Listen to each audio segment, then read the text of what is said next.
The 1950s, the organization of man. As businesses expanded rapidly and the majority of Americans no longer held blue-collar or industrial jobs, instead, more people worked in higher-paid white-collar positions. There was a baby boom where one American infant was born every 7 seconds, and that was a total of 4,308,000 that year. By the early 1960s, every large city was surrounded by suburbans. Women's roles. The role of homemaker and mother was portrayed in almost every popular magazine, movie, and TV program. Some people like Carol Freeman spoke out against these because they felt they were not happy with the role of homemaker and felt restricted. Automobile culture.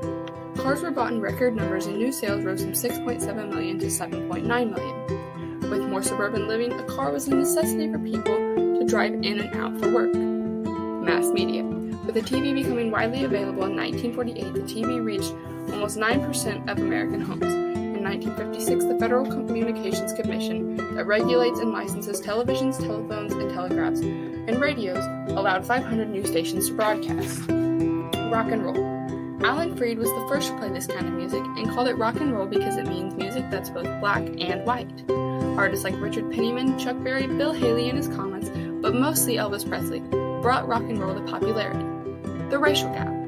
African Americans had inspired music, the birth of rock and roll genre, and many of the greatest performers.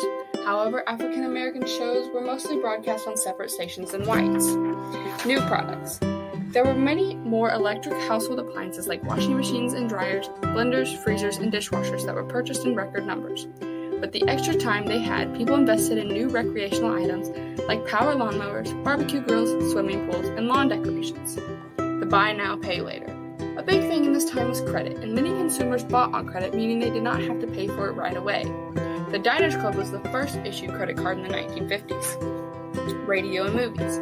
So radios didn't have to compete with the mass market of television. They turned to local programming of news, weather, and music. In 1948, 18,500 movie theaters had drawn nearly 90 million paid admissions per week. Moving to the suburbs. The GI Bill lowered the mortgage rates for returning soldiers, meaning it was cheaper for them. The houses were perfect for young families with informal living rooms, open floor plans, and backyards.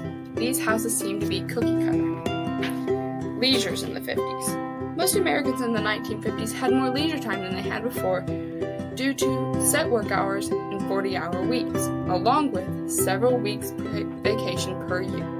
During this time, Americans spent more than $30 billion on leisure goods and activities.